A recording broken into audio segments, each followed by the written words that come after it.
सहना भवतु सहनौ भुनक्तु सह वीर्यं करवावहै तेजस्विनावधीतमस्तु मा विद्विषावहै। ओम शांति शांति शांति।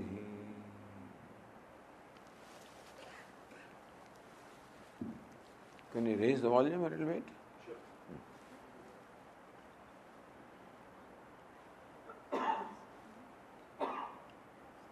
Last night we started a discussion on Hindu Dharma and some of the important concepts which the people living in the West should particularly know, so that we have a correct understanding or appreciation of Hindu Dharma. We ourselves can relate to Hinduism intelligently and gain the real benefits of what the Dharma has to provide us. Also, we can present Hindu Dharma properly to our own children as well as to our colleagues and others in whose contact we come. Because people are curious to know about the tradition that you are following. And more than that, lots of misconceptions also are prevalent about what Hindu Dharma is. And even we also may have some misconceptions because we have not had an opportunity to study Hindu Dharma in a proper or authentic manner. Whatever little we may have gathered from our parents, from the society, that's about all we know. And usually Hindus are not particularly interested about learning what Hinduism is. And therefore we are not adequately informed or ill-informed, and therefore we ourselves are not able to derive the benefit of the tradition in which we are born and raised. Hindu Dharma is a long topic, but we thought that during these couple of days we can share with you some of the important concepts for our own self, number one. And then better we understand, better of course we'll be able to communicate to others who wish to know. So yesterday we spoke about Ishvara, the concept of Ishvara that the Vedas present before us.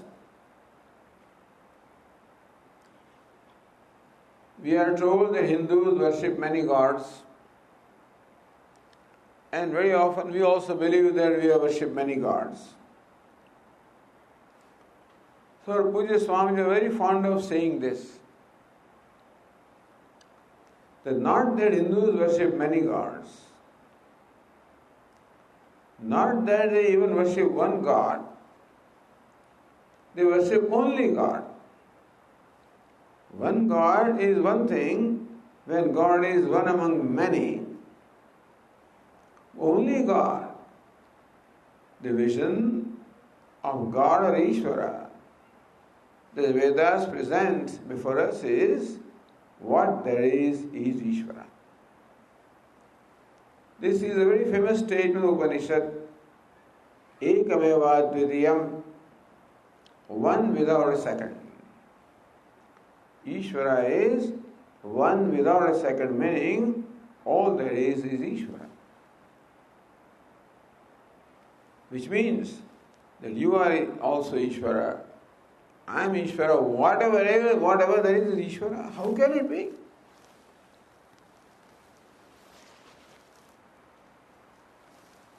So again, a very insightful statement by our Swamiji about Ishvara. We don't need to have belief in Ishvara. We need to understand Ishvara. Question of belief comes when something is remote or paroksha away from us, remote or not an object of experience. If Ishvara was in heaven or someplace else, then whether Ishvara is or not and how it is would all be a matter of belief. So anything that we do not directly experience would be a matter of belief. But here Ishvara is not a matter of belief because what we experience is Ishvara. What we experience is the world, what we experience ourselves, or whatever we experience is Ishvara. How can it be? That's to be understood. The Upanishads spend a lot of time in explaining what is one Ishvara.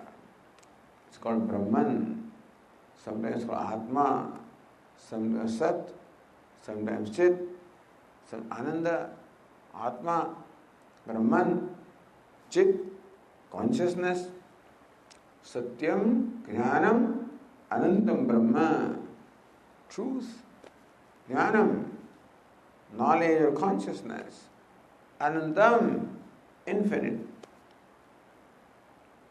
And that's what is the manifestation of this Ishvara, including you and I. And therefore the famous statement, Tattvamasi, you are Ishvara, or Aham Brahmasmi, I am Ishvara, I am Brahman. So then the question is, how come we find ourselves worshipping many gods?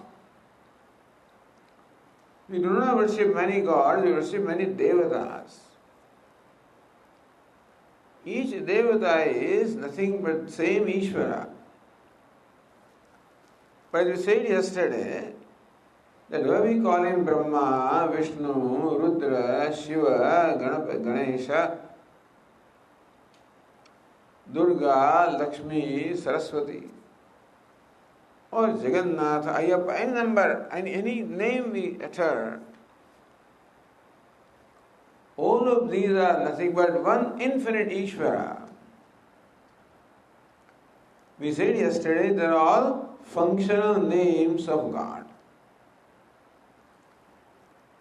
Ishvara or God is called Brahma when he performs the role of a creator. It's called Vishnu when he performs the role of sustainer. Rudra when he performs the role of destroyer, and so forth. Thus, these are not different gods or not altogether different devatas. But just as one woman can be called mother by somebody, daughter by somebody else, wife by somebody else, sister by another one, daughter-in-law by a third one, just one individual is called by many because there are many perceptions about the same person. Somebody perceives her as mother, somebody perceives her as sister, as wife, and so forth. So each devata represents our perception of Ishvara. We perceive as father, as mother, as protector, as creator, as sustainer, and thus there are different names and forms.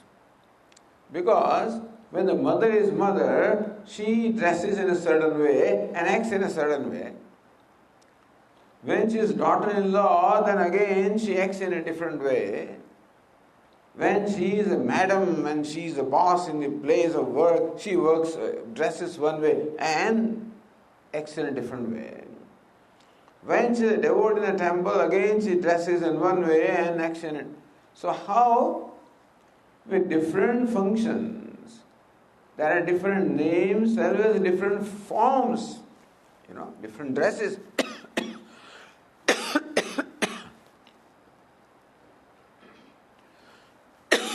And so also, one Ishvara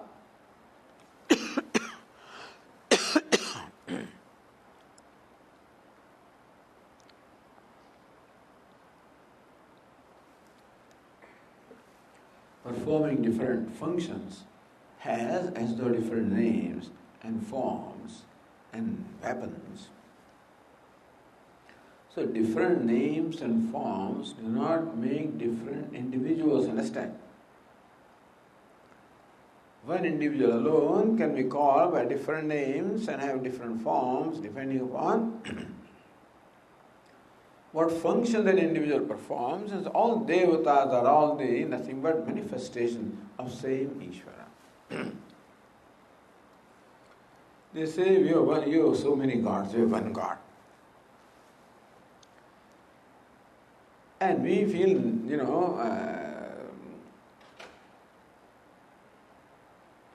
somewhat unsure, somewhat diffident about presenting ourselves. Would it not be nice if there was just one God and not many gods? Like saying that, would it not be nice if in a buffet there was just one khichdi and nothing else? Is it nice to have a number of items in a buffet where you can choose, or just one item whether you like it or not? A vast choice. You want mother, Ishvara is mother. You want father, is father. You want son, his son. You want friend, friend. You want guru, guru. Master, master. And thus devotees can relate to Ishvara or God in their own individual way, depending upon their own emotional makeup and emotional need. And therefore, there is Vatsalya Bhakti, Sakhya Bhakti, Dasa Bhakti, that. So you can relate to Ishvara in your personal manner. And therefore you don't even need to come to temple if you did not, because there is a temple in every home, there is an altar. Now the question that our children have is, what are the Hinduism, all rituals? What are the rituals? As a ritual is something, very tedious and unnecessary. Understand that everything in life is ritual. When you have a party, you welcome your friends. Perhaps you wait at the gate and welcome your friend in a certain way. Then show them a place on a dining table in a certain way. Serve them food in a certain way. Don't you do that? It's not a ritual? When you even make a cup of tea, is it not a ritual? Then you should make it in a certain way for having good tea, otherwise you don't what you get, you don't know. Understand that everything in life is a ritual. When something is done systematically and properly and carefully, then you can call it, because there is a process of doing everything. There is a way of doing everything, a method of doing everything, and that can be called ritual. So we have no problem when I travel, and when you travel, the big ritual. You go to the airport, go to the counter, check in, or you do kiosk and get your boarding pass. Some other place, you get your baggage check, drop the baggage, go through security, and all that. Is it not a ritual? You tell me, is there any aspect of life that is not ritual? It is. So why do we have this problem? That when it comes to worshipping Ishvara, why do we not want, what's the problem with ritual? Maybe that one of our problems is that our priests are very well trained in a certain way, but not trained in a different way.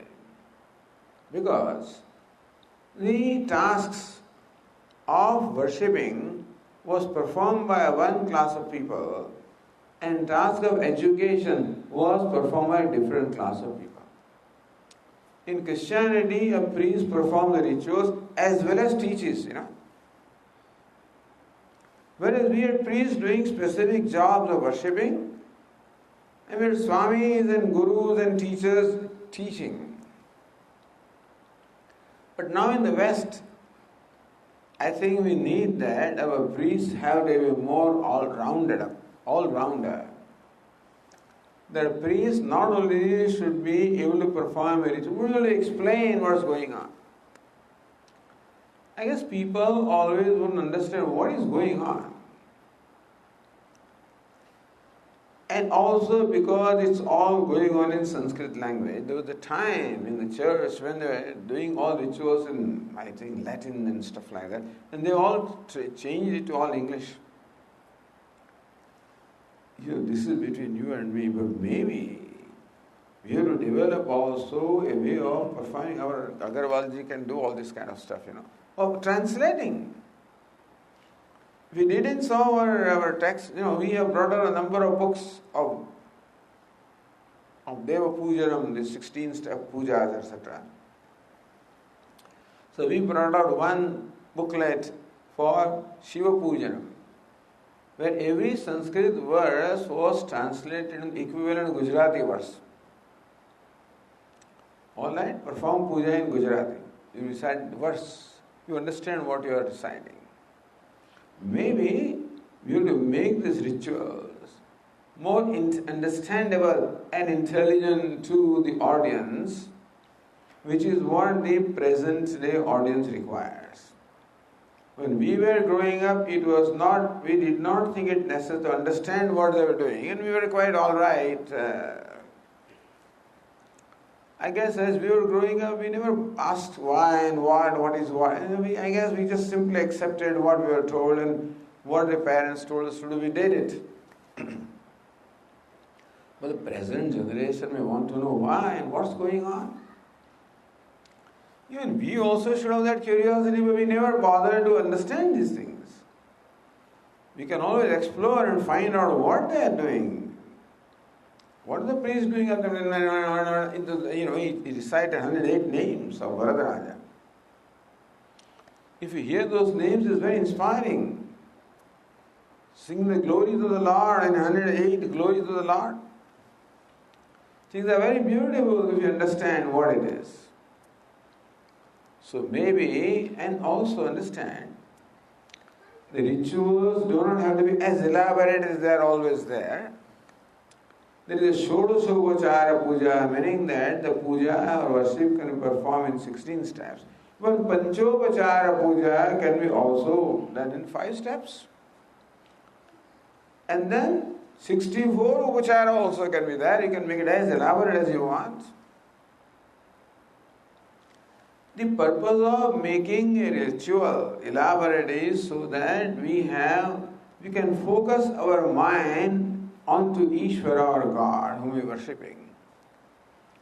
And different steps are performed so that our mind has different activities, but the focus of every activity is God. So you are bathing Him, you are giving garments and ornaments and food, and so all actions are different. But the locus or focus of each action is Devata. Thus puja becomes in a way a meditation. What is meditation? A thought flow of the same nature. So even though many activities are performed, this focus of all the thoughts is Ishvara. And therefore, in a way, a diluted form of meditation goes on even in puja. So, puja is a very wonderful thing that we have. at our altar. You know why?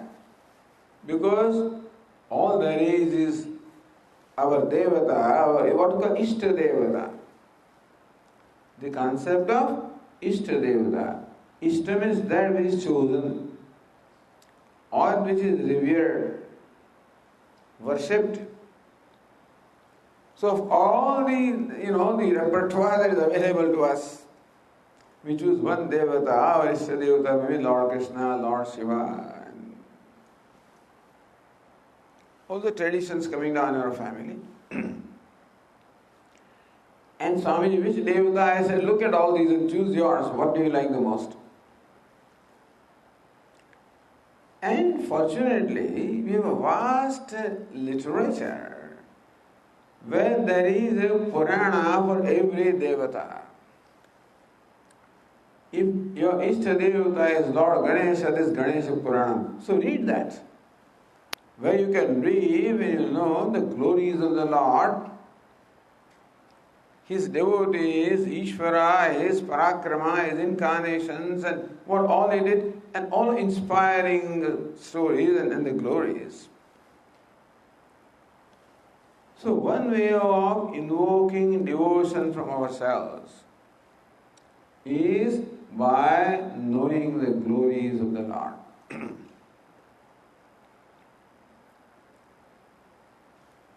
So therefore, this Mahatmya means the glories. Mahatmya Jnana Purvastu.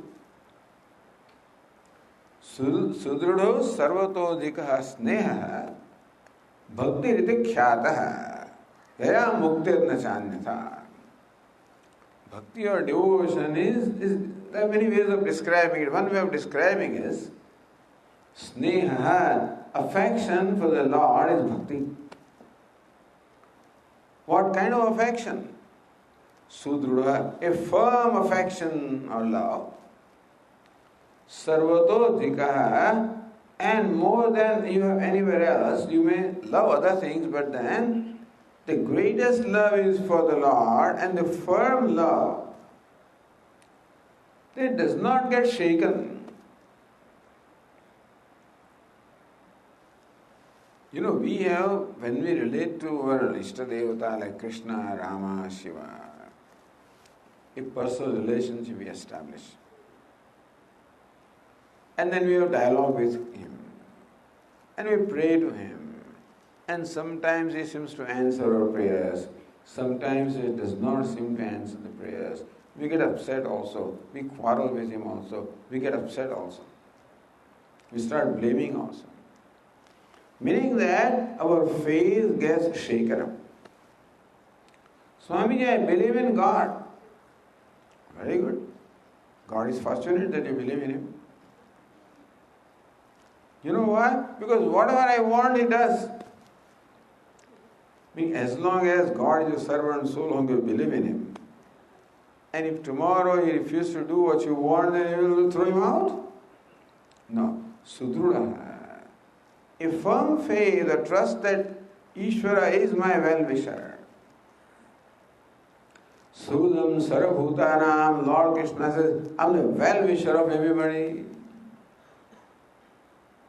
Sharanam Suhrit, I'm the refuge of everybody. I'm the well-wisher of everybody. A implicit faith in this statement that He is my well-wisher. But Swamiji, but He does not fulfill my desire. What kind of well-wisher is He? If Ishvara is my well-wisher, then how come in spite of worshipping for so many years, He doesn't do this, that and that for me? But if you have trust in Him, then we know that even when He does not do something for us, it must be for our benefit.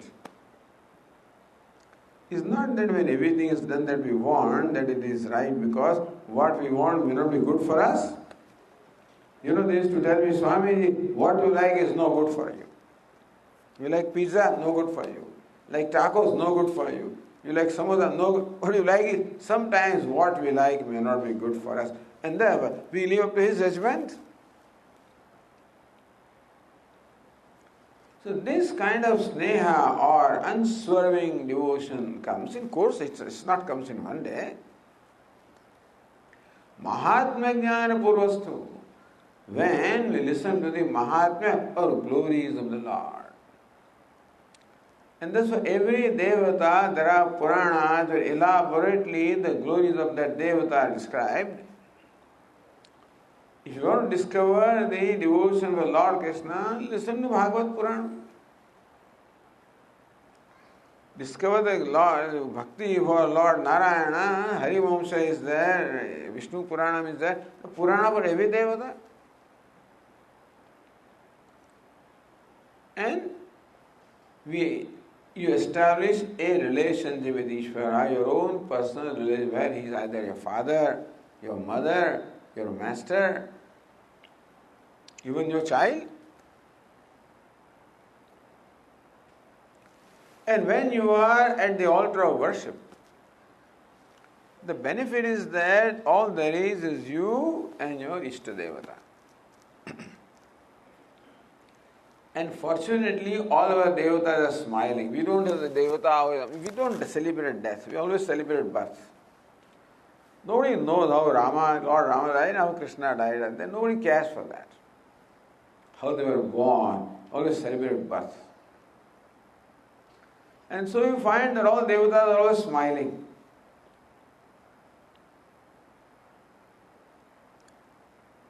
Svatmaramam muditavadanam dakshinamurti mide, a gentle smile. So in my altar, the devata, whether it is a murti or whether it is an image or whether it is a picture, whatever it is, one is smiling devata. And therefore we feel very safe and secure when we are at the altar of puja. I know that he has no agenda for me and that he accepts me as I am. It is very important for us to we feel comfortable with somebody when we are accepted as we are.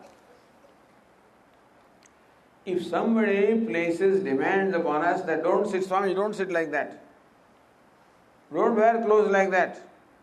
Don't have this hairstyle. If they want me to change, I'm not comfortable. If I'm accepted as I am, that is when I'm comfortable. So when I am at the altar of puja, I know for sure that Lord Krishna or Rama or my Ishtadevata Anjaneya accepts me as I am. Why? Because he has no need, he has no agenda. We are not able to accept other people as they are because we ourselves are very needy. A needy person cannot accept others as they are. He can only accept if they fulfill their needs, not otherwise. But Bhagavan has no need. He has no raga, no dvesha, no partiality, no cruelty. Samoham sarvabhuteshu name dveshosti na priya. I'm equal to everybody. No partiality. Therefore, I feel very safe and secure and comforted and accepted. And then I can afford to be myself. When I'm in front of you, I always put up a show, the facade. I always dress in a certain way, talk in a certain way, come out in a certain way, so that you will respect me, you will accept me, you will like me, you will approve of me, because your acceptance is so important to me. That I hardly am my natural self, even though it may be our own friends. Even then, there's always some kind of a show business going on, some dambha or pretension is always there, because of our insecurity or fears.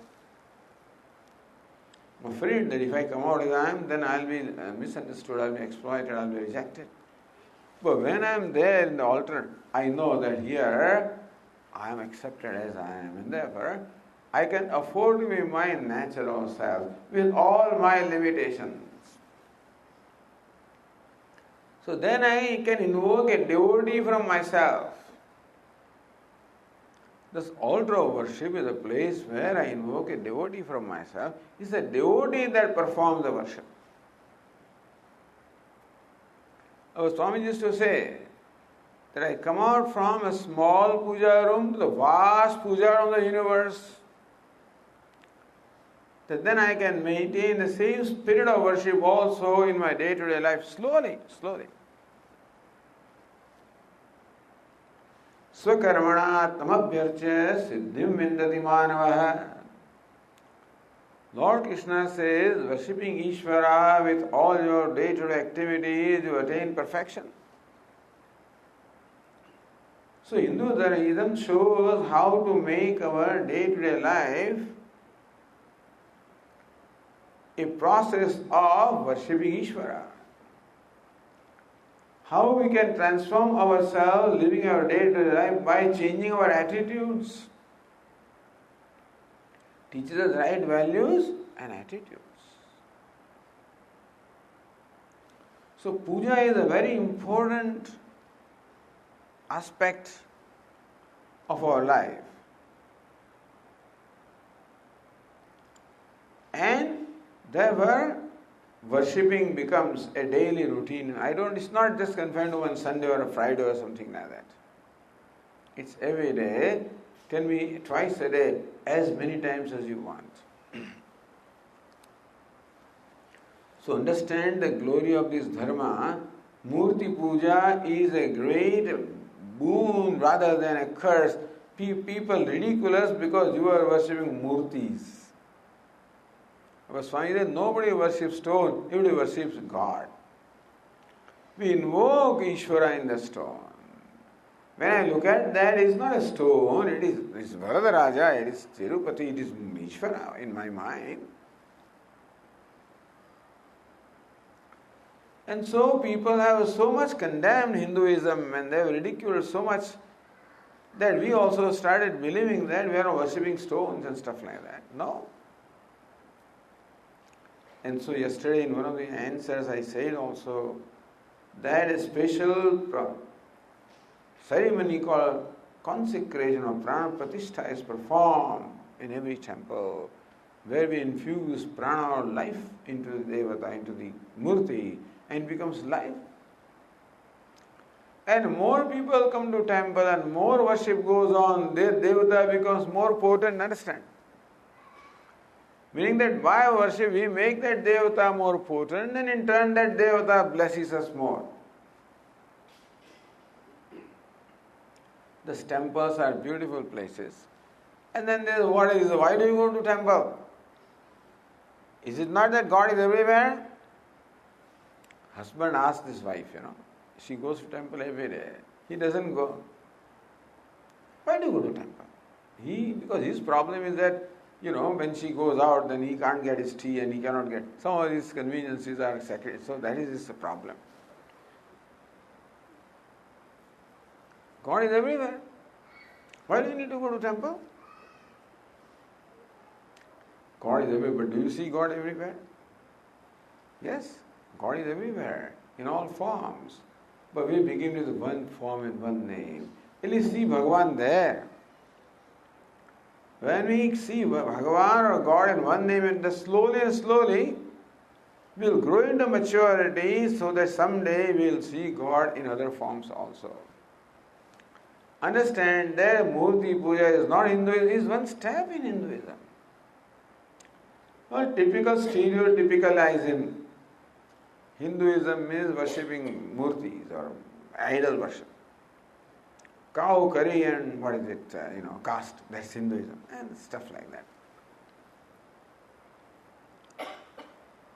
But Murti Puja is a great uniqueness of Hinduism. It's a great contribution. The whole world is idiotic and stupid, not understanding the value of this worshipping, because they have some understanding of Ishvara that is transcendental. They do not realize that Hindus say that Ishvara is not only transcendental, he is immanent, he is all pervasive and there, but he is not in Nirguna, he is also Saguna. Same Nirguna or transcendental Ishvara manifests wearing all costumes of gunas or attributes.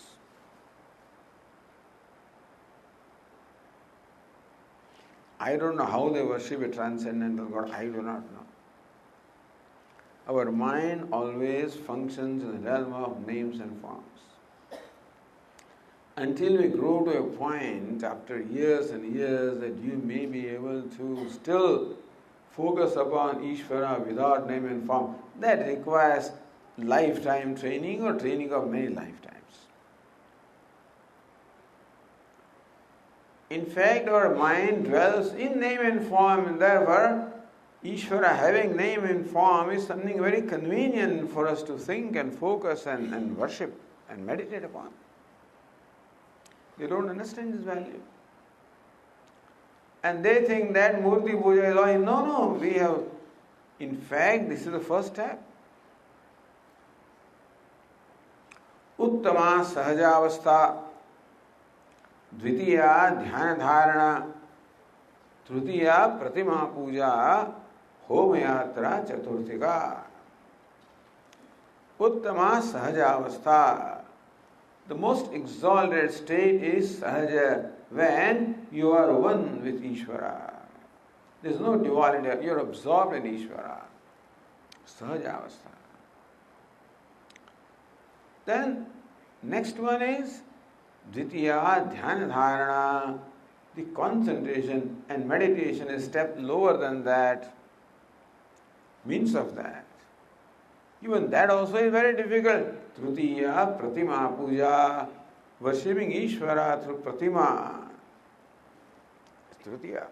Homaya, even that is also difficult. Puja also is not easy because the mind is wandering everywhere. Homayatra Chaturthika, Homa and Yatra, which requires more activity, etc., is a Chaturthika. Mai eva mana adasva, mai buddhim niveshaya, Lord Krishna says. Talking about Sahaja Avastha, that may you focus your mind and intellect totally in me, and you will become me. Atha chittam samadhatum na shaknoshi maisthiram abhyasa yogena tataha. Here, Arjuna, if you cannot have abiding in myself, samadhi, then abhyas, may you meditate upon me. Abhyasepya samarthosi, mat karma paramo bhava. If you cannot meditate upon me, because that also requires a mind which enjoys concentration and focus, then mat karma paramo bhava. You do perform karma, perform special pujas, etc. for me. Pujas are performed at the physical level, the level of speech, the level of mind. They're all gradations. You begin with Pratima Puja and there are gradations when you ultimately become one with Ishvara. Hindu Dharma is extremely rich and it has place for everybody. That is the specialty. The Purushartha, the Dharma, Artha, Kama, Moksha. We realize that everybody cannot be a Moksha Purushartha. That is highest. Start with Artha, Kama, Artha, Dharma, Moksha. We know that everybody cannot be in the same state. Brahmacharya, Grihastha, Vanprastha, Sannyasa. They are not all equal. Brahmana, Kshatriya, Vaishya, Shudra. Recognizing the existing diversity in creation. It is not that Hindus or Vedas created caste. Caste exists in the creation. And they recognize that and then organize it. So how to organize your life according to 4 stages? How to organize your pursuit according to 4 Purusharthas? How to organize the society according to 4 castes? It is recognizing the obtaining diversity and organizing and helping everybody to begin from where you are so that you can grow into perfection. We begin where we are. Just because a person is Shudra does not mean that he remains Shudra for the whole lifetime. In karma he can remain Shudra, but then in spirit he can become Brahmana also. We never gave great importance to karma, we only gave importance to attitude to the spirit. Therefore, whether it is a Brahmana or a Shudra, it doesn't matter what they do, because there is no it's a non-competitive society. where it is not based on competition, not based on artha kama, based on dharma, and therefore everybody is happily performing dharma, the duty. And important is not what I do, but the attitude with which I do. And if I perform my task that is assigned to me with the attitude of duty or offering, then I am a Brahmana. Swakarmana tamabhyarcha siddhim vindati manavaha. Whatever karma, the duty you have according to your station of life, tamabhyarcha, perform that duty, perform that task in the spirit of worship of Ishvara or offering to Ishvara. So you become perfect. Meaning that everybody has the potential of becoming perfect. But unfortunately, it is convenient for others to only emphasize the form and not the spirit, and then condemn that, look, you have condemned this is Shudra, and this is a Vaishya, and this, and no choice. But in that arrangement or system, it is not what you do that is important. Because one did not feel superior or inferior on account of what we do. It is established by the spirit with which we do. The spirit is called Dharma, or the duty, which is where we again come to this Hindu Dharma, the concept of duty, a wonderful concept. Again, a unique contribution of Vedas. Because the idea of duty arises from the idea of gratitude, the value of gratitude. So different traditions emphasize different values. Vedas emphasize the value of gratitude. For what? They draw our attention to the scheme of things, that is universe, and show us what is the spirit.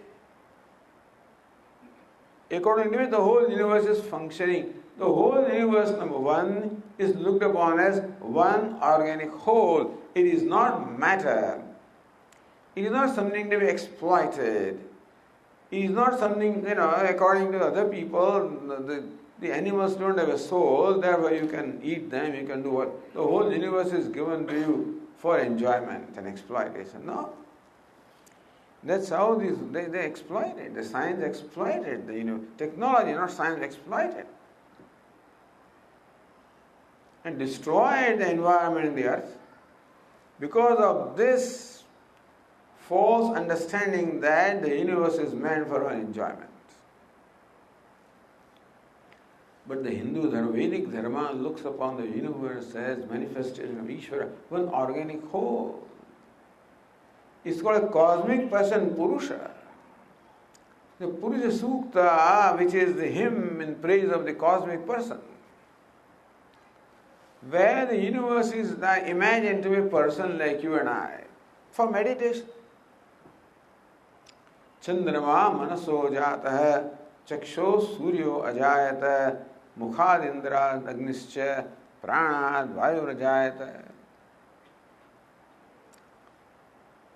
Chandrama manaso jatah, the moon is the mind of the cosmic person. Chaksho suryo ajayata, the sun is the eye of the cosmic person. Mukhadindrascha agnischa, Agni is, fire is the mouth of the cosmic person. Pranad vayu rajayata, the wind is the breath of the cosmic person. So where you are in the cosmic person, you don't have to go anywhere. Look at the sun, that is cosmic person, the moon, the air, the wind.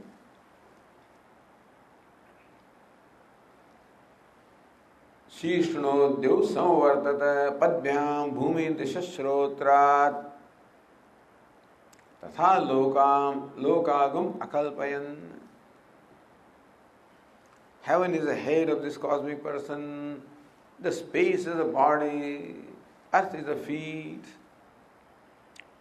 directions are the ears. You can meditate upon the manifest Ishvara. Meaning that we do not look upon universe as some kind of a world which is unconnected, everything is connected. That is the principle of connection and interdependence. That's what the Vedas tell us. That everything is connected to everything else.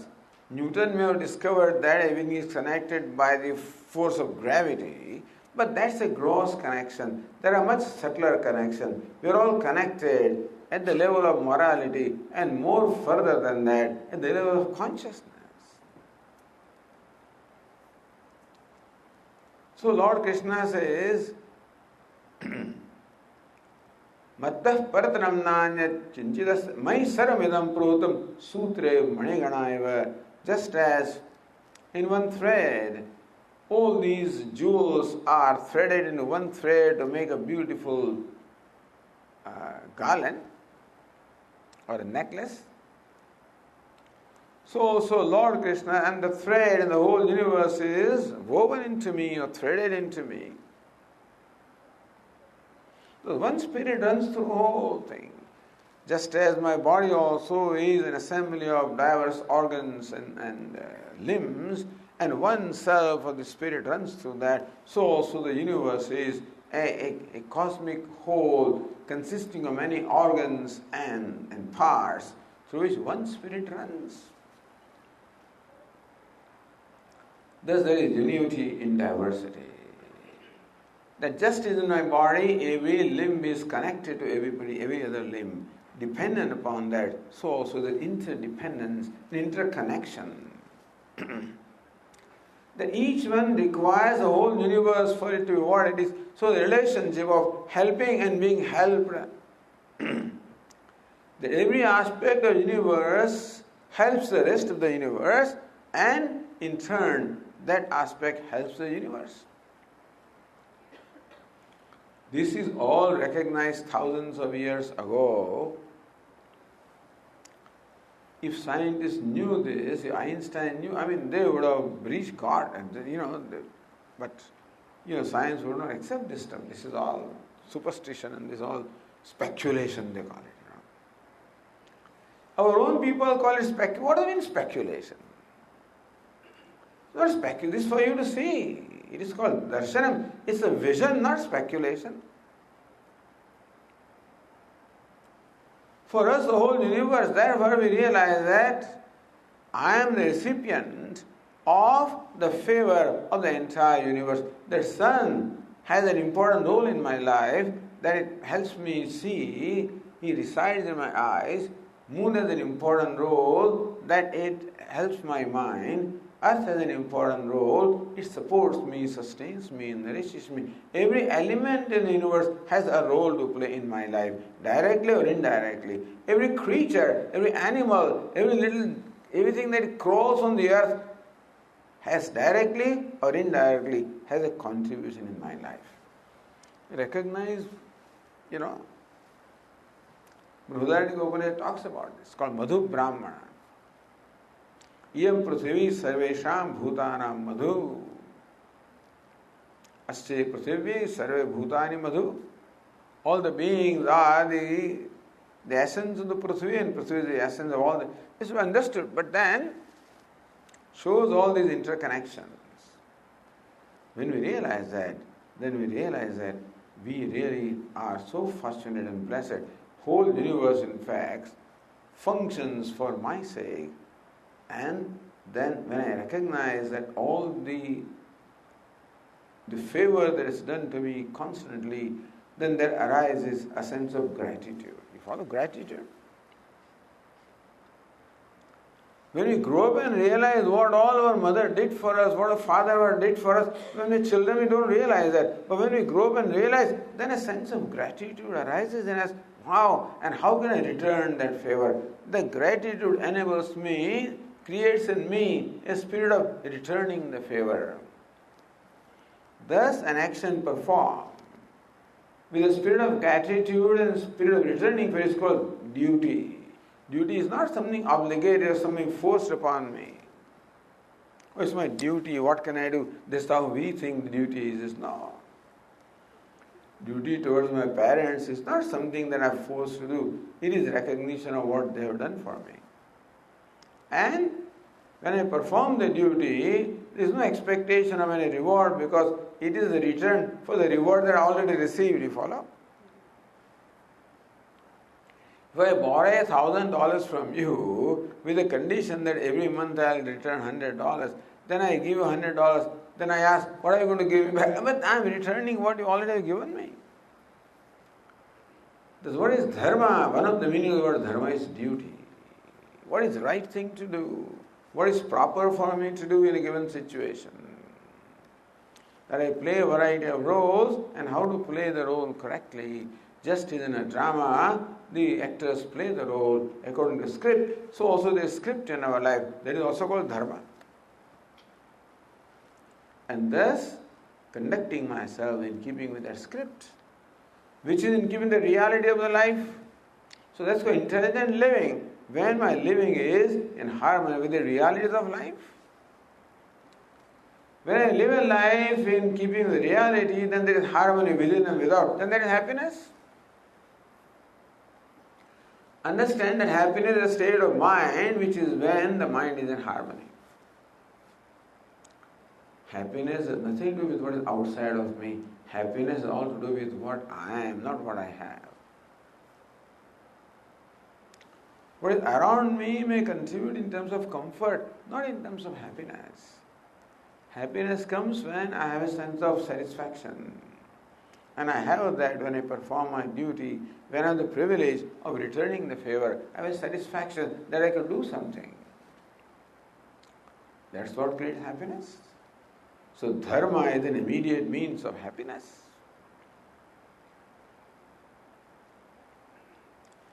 Because dharma, the duty, enables me to live my life in keeping in the order of the reality of life. That's called intelligent living. That's Hindu Dharma teaches us. So Ishvara is a very important concept. Murti Puja is an extremely important concept. Puja at our home in altar is a very extremely important concept. Dharma, the duty, is an extremely important concept. All unique to Hindu Dharma. You don't find them elsewhere. Great contribution, spiritual contribution of Hindu Dharma or Vedic Dharma to the universe, if they have value for this. In their snobbishness, that we are superior and you are inferior, they reject what all you have, which is totally stupid in my opinion. Because a person should open mind and a mind to learn what other traditions have to contribute. Meaning that we should be open to Christianity to learn what they have to contribute. Open to Islam, other traditions also, if they have to something to contribute, then we should be willing to accept it. That Buddhism, Buddha taught compassion, something to understand and imbibe. Christ taught love, something to understand, service, something to understand and imbibe. Islam teaches brotherhood, something to learn and imbibe. We need not go into the rituals and stuff like that, but the basic principles that they teach, we can always imbibe without, we don't have to dismiss them because they are different from us. This is nothing but arrogance to say that because they are different from me, that therefore you are wrong and I alone am right. And there cannot be greater arrogance than this. And in so doing, we are missing out the contribution that others would have to make in our life. We can enrich our own life also by being inclusive of others and not exclusive of others. Hinduism is inclusive. That spirit of inclusiveness is a very important aspect of Hindu Dharma. That we never went to convert anybody because we never thought that conversion is necessary. If you follow the principle that Hindu Dharma teaches, then you are a Hindu. We never believed that you can get moksha only if you are a Hindu. If you are baptized, only you can go to heaven, otherwise not. So our Swami used to say, when the day of judgment comes, what's the name? Swami Dayananda, this way. Krishnamurti, that way. Tom, this way. Just because you have some name or have some baptized and some kind of thing that for you qualify to go to heaven, paradise, what do you mean by that? It's so idiotic to think that just because I'm a Christian that you have to become a Christ to go to paradise, not just by becoming a Christian.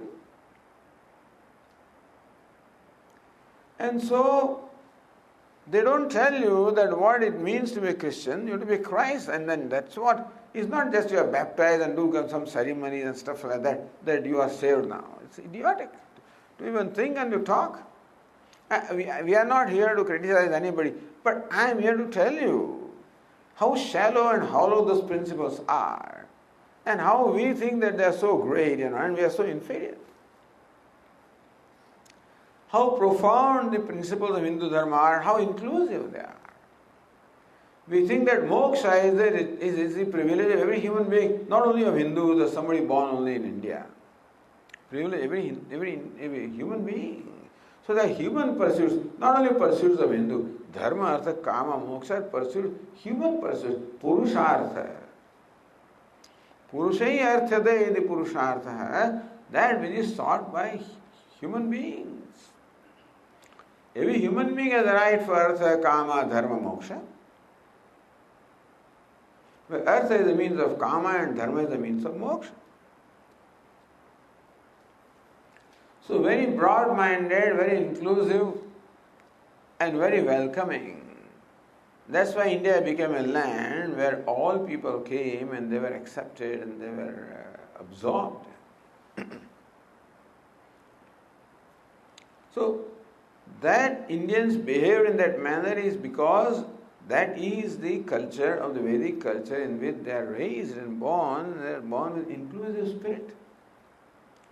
You don't condemn somebody because somebody follows a different way of worshipping, etc. You do your thing, I do my thing. But no, I am right and you are wrong. No, that shows a tremendous insecurity in the mind. When I have to prove that I am right and you are wrong, I need to believe that you are wrong and I am right, then will I feel comfortable. Why can it not be I am right and you are also right? Why not a win-win situation can make you comfortable? That requires a great inner security. Insecure person cannot be an inclusive person. A secure person can be an inclusive person. Hinduism teaches inclusiveness, not exclusiveness, not excluding others. And so, some of the greatest teachings of the Vedic Dharma, and many more things can be said anyway, but here in these 2 days we want to share with you some of the very important aspects of Hindu Dharma. Yajna is another very important aspect of Hinduism, by the way. Yajna. Yajna is translated as sacrifice, sacrificial ritual. In word sacrifice has a lot of connotations. When you hear the word sacrifice, it looks like something that we have to part with, whether we like it or not. So yajna should rather be translated as an offering, self-offering. Therefore, in the Vedic tradition, every householder was required to perform 5 kinds of yajna every day. Pancha Mahayajnaha. It's very interesting how they recognize that. 5 kinds of violence is built into our life. The times of Vedas, the life was very simple. Minimum consumption. And even a life that was very simple with minimum consumption, they recognize that there is unavoidable himsa or violence in our life, where we injure other creatures. knowingly or unknowingly. Kandani, Peshani, Chulli, Udukumbi, Marjani, Panchasuna, Grahastasya. A householder, just in living a simple day-to-day life, winds up performing 5 kinds of himsa. Kandani, Peshani, Kandani pounding, Peshani grinding, Chulli cooking, Marjani sweeping, Udukumbi drawing water and storing water. All these are the actions that people require in simple life, isn't it? Each one of them involves violence of some insects or some creatures. So that there must be what we call a prayaschitta, or act of atonement of this violence, and therefore these 5-fold yajnas were prescribed for every householder to compensate for the inadvertent violence that we perform. Or a yajna is an act of duty or act of offering myself in return for the favor that I am already receiving. So we receive favor from 5 kinds of living beings in the universe. We believe that there is a realm called heaven or swarga where devatas reside. Or if we do not believe in heaven or devatas, then there are very evident devatas like the forces of nature, elements of nature. They are called devatas. So earth and water and fire and air and space and sun and moon and all are devatas who directly contribute in our life. So we are running. We are indebted to devatas, deva runam. Then rishis, all the sages and the teachers have a great contribution in our life, that they spend their entire life in pursuit of knowledge and have created for us a great storehouse of knowledge from which we are drawing freely. We are indebted to them, to the rishis, rishi runa. Our parents, of course, it is very evident that they were given us this body, raised it, nurtured it, nourished it, educated it. And not only our parents, but all of our ancestors also have a direct or indirect contribution in our life. Their blood is flowing through our veins. Pitru runa. Then other members of society also contribute. Farmer by doing what he is doing, a merchant by doing what he is doing, even a postman, even a nurse, a teacher, anybody. All of them directly or indirectly contribute something in my life, then only I can live my life. I am indebted to all other human beings and rest of the nature, considering animals, trees, plants, even insects. All of them directly or indirectly contribute to my life. I am indebted to them. Bhuta yajna. So Nru yajna meaning returning the favor to all the human beings, and Bhuta yajna making an offering to all the creatures by way of returning favor that is done by them to me. So 5-fold offerings. Yajna shishta sinasanta mucchante sarva kilvishai bhunjate te tvagam papa ye pachantyatma karana. Lord Krishna says that our first duty is, these are all stakeholders in our life. And therefore, first thing is, whatever is that we get, their share should be first. After taking out their fair share, then whatever remains, from that alone, that's what we partake and not more. Yajna shishta shinaha. Yajna shishta ashinaha. Having performed the yajna, meaning having made the offerings, shishta, whatever remains, ashina, and he partakes of that. Muchyante sarva kilvishayi. I become free from all the kilvish or the sins that I am performing knowingly or unknowingly. Bhunjate te tvagam papa ye pachantyatma karanat. Those are self-centered people. Only atmam bharaya hai, cook for only themselves. For whom there is nobody else has a place in their life, they are not eating food, they are eating sin and they are wasting their life. This yajna, offering, was a very important concept. This is what we call recognizing the existing harmony and remaining in harmony with the universe. It's an eco-friendly system, understand? We recognize what the whole ecology of nature has to contribute in our life, and now worshipping nature. Not taking more than what we need. Upanishad says that the food, well, Ishvara created 7 kinds of food, but the food they commonly created, that is meant for all the creatures, not only human beings. Meaning the food that grows in the fields, at farms, etc., is meant for everybody. And there is share, birds also have a share, everybody has a share. So when I put a morsel of food in my mouth, the whole world is watching me, he is eating our food. Meaning that if I consume more than bare necessary, then I am depriving them of what they should have. How ahimsa is built into the life.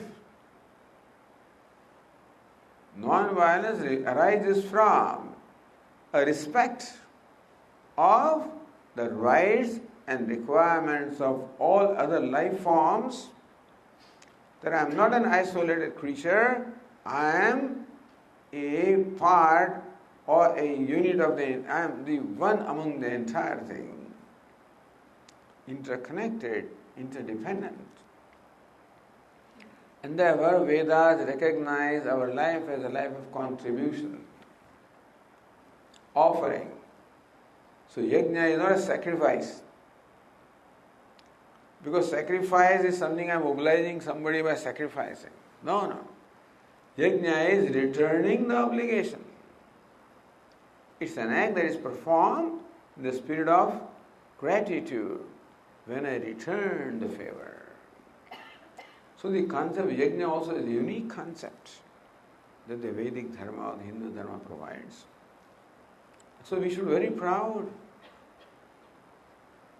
that we are fortunate to be born in a tradition like that, which is so profound, which is so rich, so vast, and which has a place for everybody.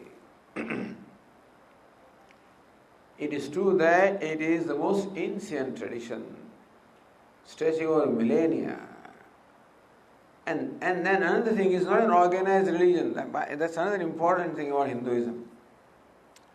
It's not an organized religion, which was a great advantage in the ancient times. Because when there is an hierarchy is there, when there is organization, then there is a control. And spiritual growth always takes place in the environment of freedom, not in the environment of control. Because everybody was his own master. I'm not controlled by anybody. I follow Dharma in my own way. I have the freedom to learn and grow. That's the reason why they could not convert India into either Islam or Christianity. Because had it been an organized religion, all you need to do is to convert the head and everybody else follows him and converts. When they tried to convert Brahmins because they were the leaders, spiritual leaders, except Brahmins did not oblige them. They prefer to die than being converted. Anyway, so the thing is that it is not an organized religion. Meaning that it recognizes the freedom of every individual to grow in his or her own way. It provides a structure for you to follow, but not an obligatory structure or hierarchy. Spiritually it's a great advantage, but then politically it's a great disadvantage. Politically organized people always have a strength of the organization, and they were all organized religions were able to expand and control the world. Hinduism not an organized religion, there is no one voice. There's one authority. And therefore everybody talks his own language, his own way, there was no agreement also. So what was an advantage spiritually turned out to be a great disadvantage politically. And therefore a vast portion of India have been converted, and very little of Hindus is left, by the way. Hindus are idiotic people thinking that nothing happens in Hinduism, that nothing has happened. A lot of things have happened. If you look at India, maybe a few hundred years ago, then Afghanistan, even Brahmadesh and Sri, everything was part of India. When Ashoka and those people, they were Chakravarti, when they ruled, India was a vast country. And Hinduism or Buddhism, they spread everywhere. Today you are reduced to something very limited. Anyway, this is not a political talk or anything. What I am saying is don't take for granted that we can survive. Therefore the need to organize and unite has become very necessary.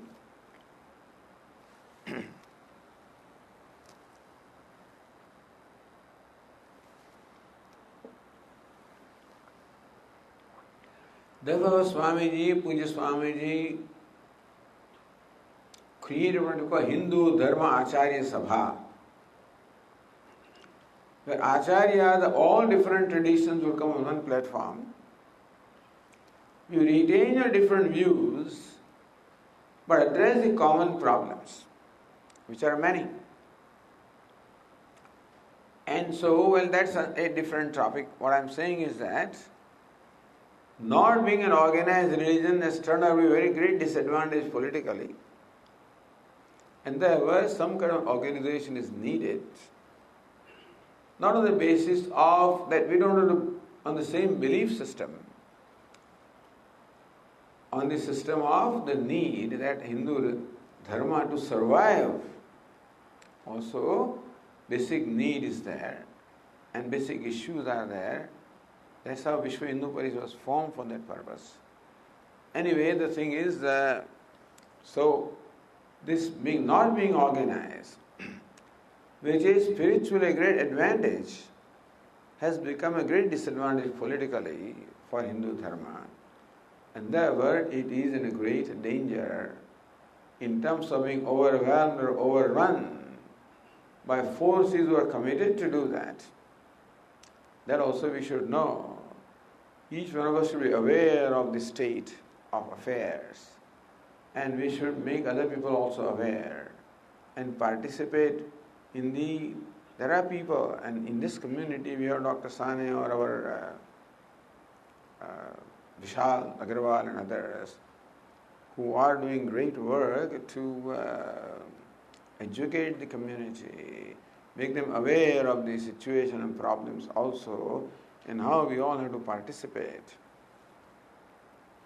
So we should not just remain indifferent witnesses or uninvolved and uninterested people. We should educate ourselves, learn this great tradition, at least basics of them, be proud of them, not for no reason at all, but because we understand how profound and how great this tradition is, then you will become proud. And how shallow other things are compared to this. And of course, again, karma and law of karma and all of these also there are very great contributions of this dharma. That there is past-birth and rebirth is a great thing. Law of karma, that shows continuity of life. That explains the diversity in the universe, and that explains many other things, resolves a lot of things in our life. So we should learn And we should appreciate, we should live, and we should educate others also. That becomes our duty at this time.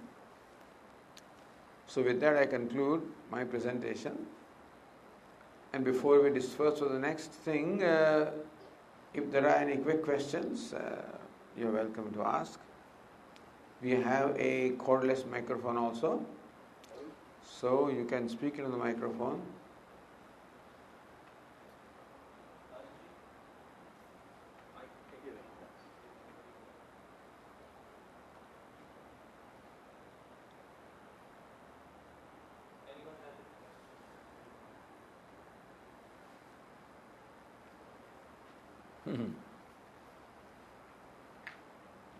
Namaskaram, Swamiji. This question is from yesterday's session. Yesterday you mentioned that in Vedas you have how to get moksha. And Kabir poem, he said that you go everywhere looking for God, but God is inside. And also you mentioned an example about a fish in the water and thirsty, but it doesn't know that it's already there. So, what is the solution you get for me if I want to have a moksha in the quickest and possible way? Because it's been so old right now, I can't go through all those Vedas and all that stuff. So, can you please give something to... Right? Well, at least we should study Bhagavad Gita if nothing else. Anyway, let us say Bhagavad Gita first teaches how to live life, called Karma Yoga. So, in our day-to-day life, as we interact with the world for performing different duties and actions, we try to imbibe the spirit of being a contributor. I should look upon myself as a very privileged and fortunate person to possess and have what I have, and how I can make every interaction as an act of contribution. That's called yoga. Karma yoga means karma or action, any action performed with the spirit of yoga or spirit of worship of Ishvara or contribution. So to become a contributor is the first step. And that is conducive for inner purification, because the greatest impurity that we have is self-centeredness. It is true that Ishvara is right, myself, but unfortunately we are all born up ignorant of that fact that limitlessness is my nature. So we look upon ourselves limited, needy beings, insecure, and thereby I need to have to protect myself. They were self-centered. And therefore my general attitude is, I always have an agenda as to how to use others for my advantage. This is an attitude arising from ignorance. And so attitude of how I can not self-centered, other-centered life. So we make that. That's a very important aspect of moksha. Because at every step that I perform an act of offering, I discover freedom. Moksha means freedom. So we have to live a life which is conducive to freedom. So when there is a life of service, of parobhakara, helping others, we experience freedom. And so this is one aspect of spiritual life. Secondly, we should have worship of Ishvara in our life. Puja, japa, kirtanam, shravanam, kirtanam, smaranam. Listen to the glories of Allah, sing them, remember them, worship them. So worship is an important aspect of our life. Bhakti, Karma Yoga, Bhakti, and then study of, if not big scriptures, the Bhagavad Gita. This is what we should imbibe in our life to make our life a process of leading towards moksha. Hmm. You had a question about building a building here? Sure, yes. That's fine.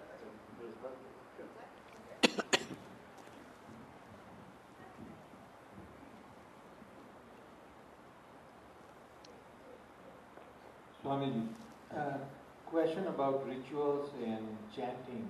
What is the importance of those in life? Rituals and chant. We should ask, what is the importance of devotion to Ishvara? What is the importance of bhakti or expressing our devotion to Ishvara? What is the importance of that? It's very important that there should be worship in our life. Now, rituals provide the structure of worship. And you have a choice.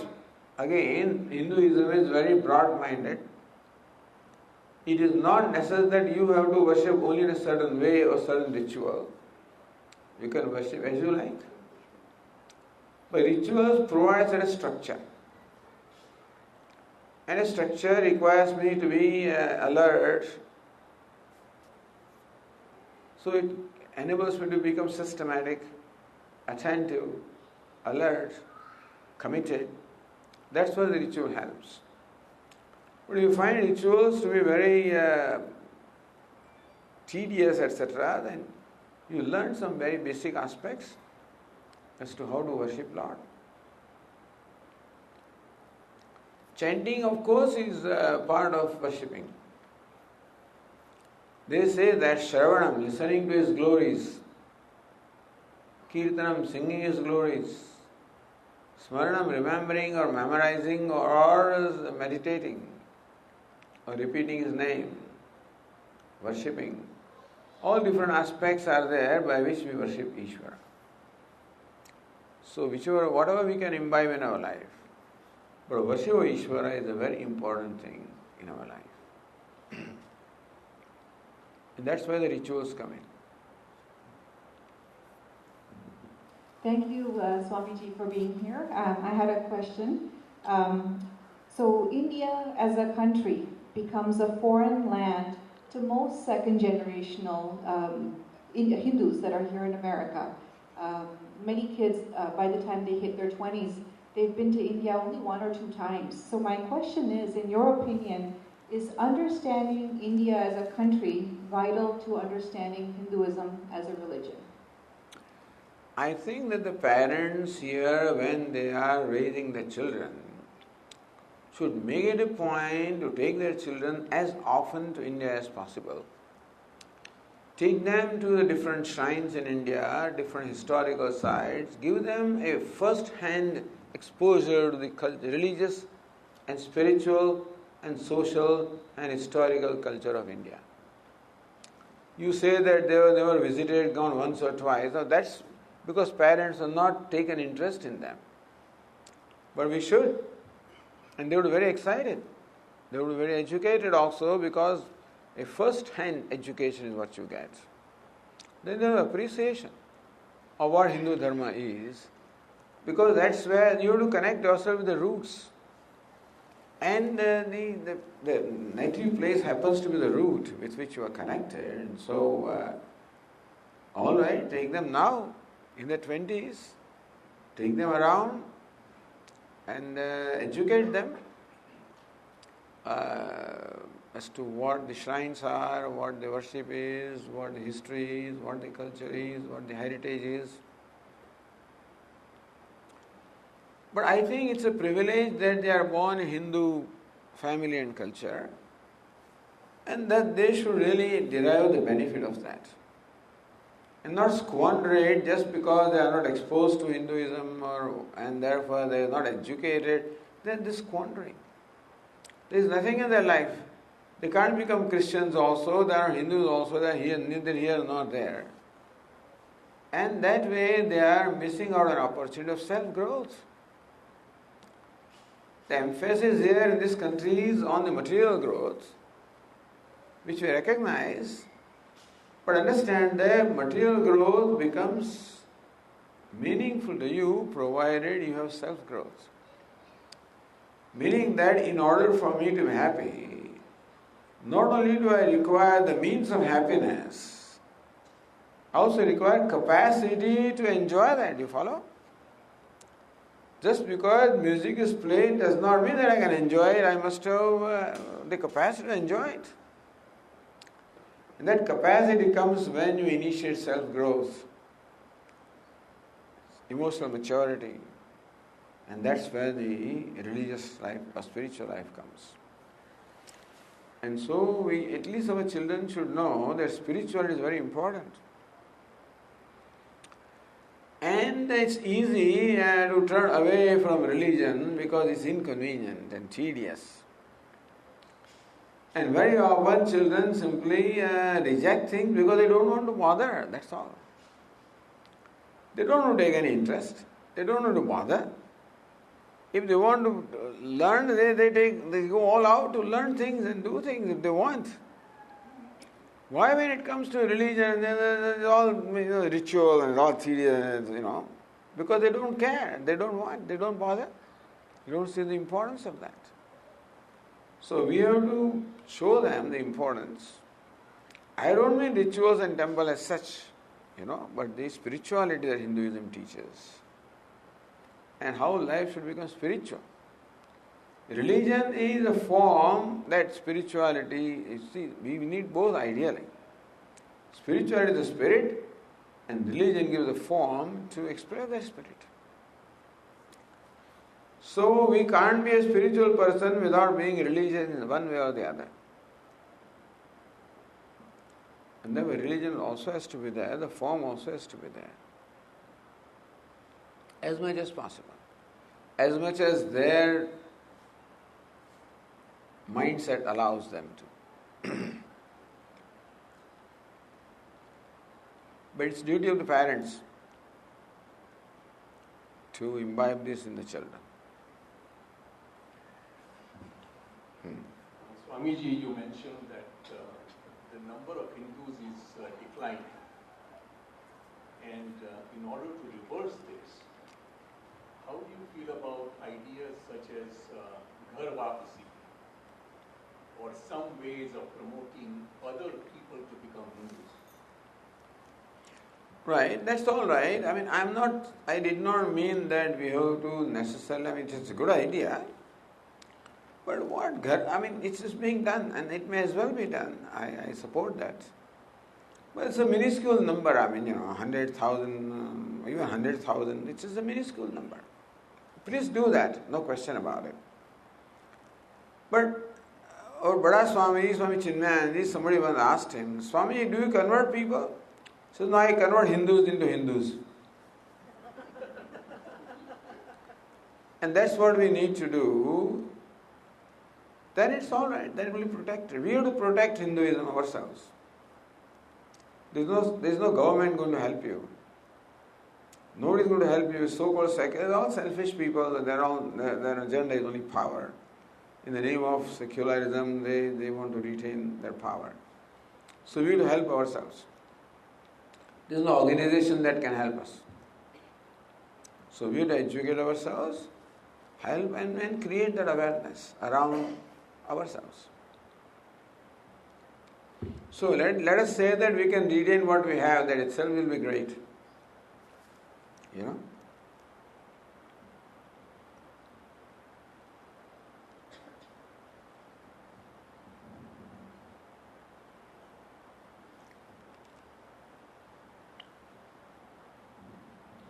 So we are seeing a lot of interracial, interfaith marriages, and typically if the other spouse is a Christian or a Muslim, they require some kind of a conversion or at least a formal declaration to have a church wedding, especially if you want to have a nikah.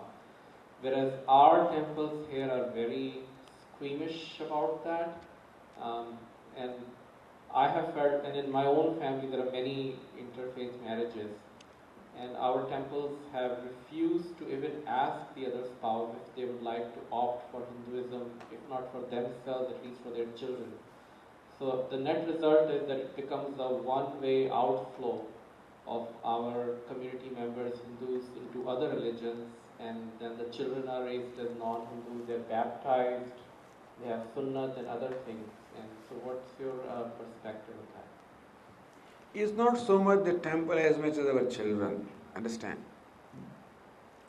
It's not temple that does something. When a Hindu child gets married to a, let's say, Muslim person, they insist that you have to become Muslim to get married to me.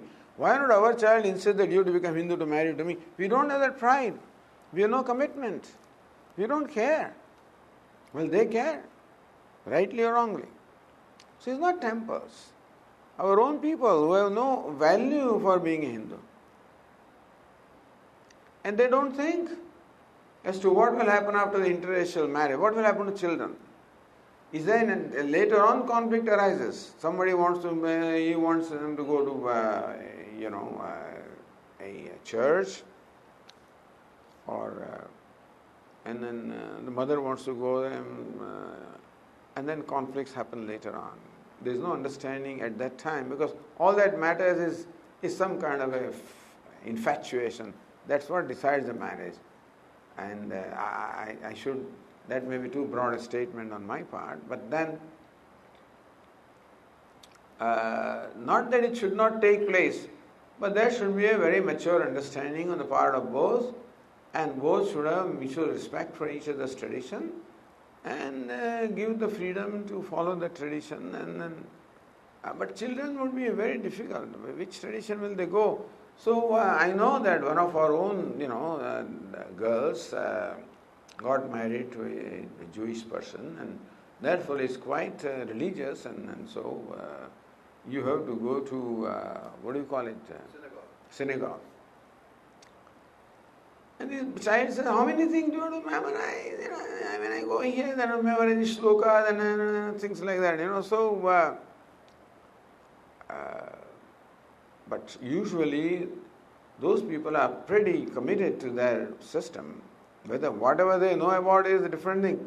But there is a pride that I'm a Jew or I'm a Muslim or I'm a Christian. No pride that I'm a Hindu.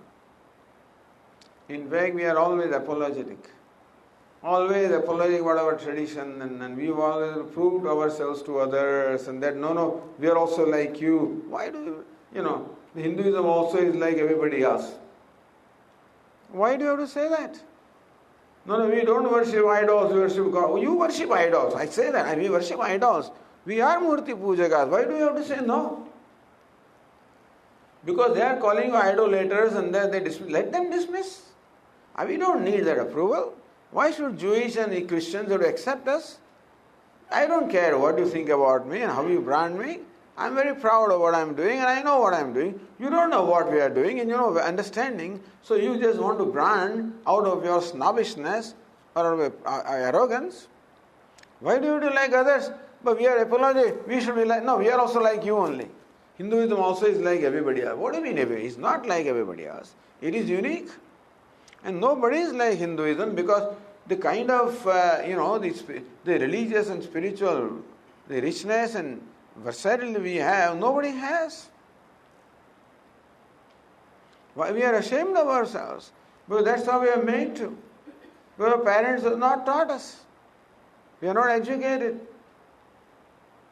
And so we believe whatever we are told by other people, and we think that's how we are. So we can't blame our children that there was no pride and no attachment and no identification with Hinduism. So they don't mind becoming Muslim or Christian. Then what can we say? What can the temples do? Temple cannot go and say that, hey, I want you to perform this. They are willing to perform all rituals. If they come here, then temples perform all Hindu rituals, whether the spouse is Muslim or Christian. They do. Is it not so? Yeah. So they have to come. How can we go there? So it is not temples ourselves and parents that they have not done anything to their children as far as the religious tradition. But they don't know. Parents don't know anything. So I know that they are all 25. They are all building temples. For our children, we want to build. What about you? Our children need this. What do you need? Don't you need anything or what? As though we are all knowing. We don't need anything. Our children need. So much of wrong, the air, snobbishness, ignorance. That for Hindu community, I'm sorry to say all of this, I'm very critical, but this is what I find. And it's a very sad state of affairs. So I congratulate you people for what all you are doing, and please continue to do that. All we can do is to communicate to you so you can communicate to them. That's our job, and we communicate as much as we can. But ultimately it has to go through and through and through. And so everybody has to become a mission. Shouldn't use the word missionary, but we have to do that. Of at least learning what we are, developing a pride, and then proudly telling what we are. Proudly.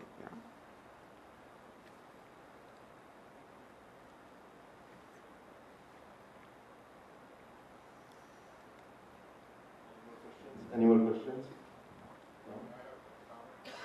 Okay, sure.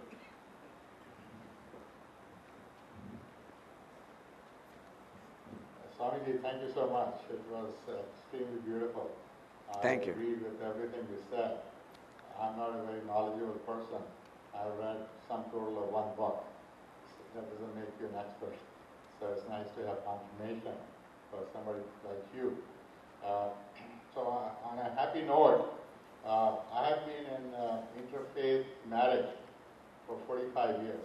Mm-hmm. My wife is Catholic, and she has a very skeptical view of organized religion. Mm-hmm. And so I have a couple of kids, and like young people, they are not following anything. Mm. But they have been exposed to both Hinduism and Catholicism, Sunday schools. And I think I'm quite convinced that whenever they find a necessity to become spiritual or religious, they will take Hinduism. No question. No, I can bet on it. Mm-hmm. Because they will see how limited the other view is, right? And how open Hinduism is. So I think that's, at least to me, is good news. Very good, very good. Congratulations.